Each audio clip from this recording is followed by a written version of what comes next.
കേരളത്തിൽ ആദ്യം പെൻഷൻ പ്രഖ്യാപിച്ചു കൊടുക്കാൻ തുടങ്ങിയത് ഏത് ഗവൺമെന്റ് ആവശ്യമാണ്? ആർ ശങ്കർ ഗവൺമെന്റ് ആണ്. 1980 45 രൂപ 60 വയസ്സ് കഴിയുന്ന കർഷക തൊഴിലാളിക്ക് കെ നായനാർ സർക്കാരിന്റെ കാലത്ത് ആദ്യത്തെ കർഷക തൊഴിലാളി പെൻഷനായിട്ട് അനുവദിക്കുന്നത്.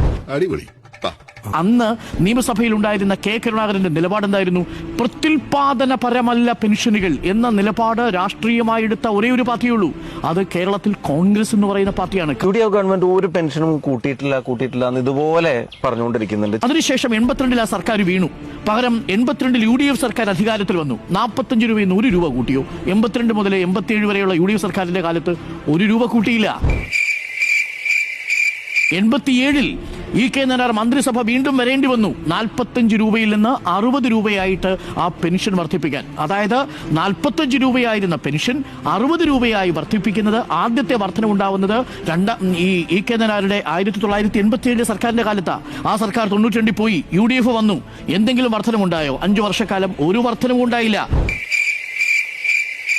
ഒടുവിൽ 96 പെൻഷൻ 60 രൂപയിൽ നിന്ന് 120 രൂപയായിട്ട് വീണ്ടും വർദ്ധിപ്പിക്കുന്നു കെ നായനാർ സർക്കാരിന്റെ കാലത്ത്. മൂന്നാമത്തെ വർധനയും LDF സർക്കാരിന്റെ കാലത്ത് 1996 കോൺഗ്രസിന്റെ ഏതെങ്കിലും സർക്കാർ ഏതെങ്കിലും ഘട്ടത്തിൽ പെൻഷൻ വർദ്ധിപ്പിച്ചു? നാമമാത്രമായിട്ടാണെങ്കിലും 96 വരെ വർദ്ധിപ്പിച്ചില്ല.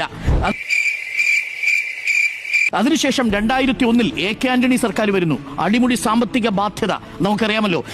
91 കെ ആന്റണി സർക്കാർ വരുമ്പോഴാണ് 28 മാസമാണെന്ന് പെൻഷൻ കുടിശ്ശിക ഉണ്ടായിരുന്നത്. കേരളത്തിന്റെ ചരിത്രത്തിൽ ഏറ്റവും കൂടുതൽ കുടിശ്ശിക ഉണ്ടായിരുന്ന കാലം 2001 വന്ന കെ ആന്റണി സർക്കാരിന്റെ കാലമാണ്. ആ 28 മാസക്കാലത്തെ പെൻഷൻ 120 രൂപയുടെ പെൻഷന്റെ കുടിശ്ശിക കൊടുത്തു തീർക്കുന്ന ആരാണെന്നറിയാമോ? 28 മാസത്തെ പെൻഷന്റെ കുടിശ്ശിക 2006 വരുന്ന VS അച്യുതാനന്ദൻ സർക്കാരാണ്. അന്ന് VS അച്യുതാനന്ദൻ സർക്കാർ 2011 ഇറങ്ങിപ്പോ ഒരു മാസത്തെ കുടിശ്ശികയില്ല. ഈ 120 രൂപ എന്നുള്ളത് 500 രൂപയാക്കിയിട്ടാണ് VS അച്യുതാനന്ദൻ പോകുന്നത്. വർധന ഉണ്ടാവുന്നു. 120 നിന്നാണ് വർധന ഉണ്ടാവുന്നതെന്ന് ആലോചിക്കണം. അപ്പോ 2011 വരെയും UDFന്റെ സർക്കാരിന്റെ ഒരു സർക്കാരും 1 രൂപ പോലും ആ അർത്ഥത്തിൽ വർധനവ് വരുത്തിയിട്ടില്ല. ഉമ്മൻചാണ്ടി സർക്കാർ വരുന്നു, 400 രൂപ എന്നാണല്ലോ പറഞ്ഞത്. 400 രൂപയിൽ നിന്ന് 600 രൂപയാക്കി വർദ്ധിപ്പിക്കുന്നു. ഏത്? 2011 മുതൽ 16 വരെ.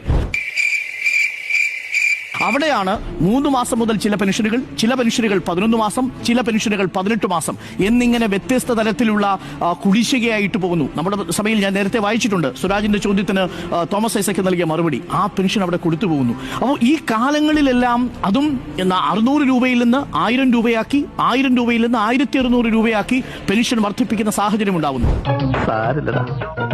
നീ എവിടെ പരിപാടി അവതരിപ്പിച്ചാലും ഇത് തന്നെയാണല്ലോ നിന്റെ വിധി.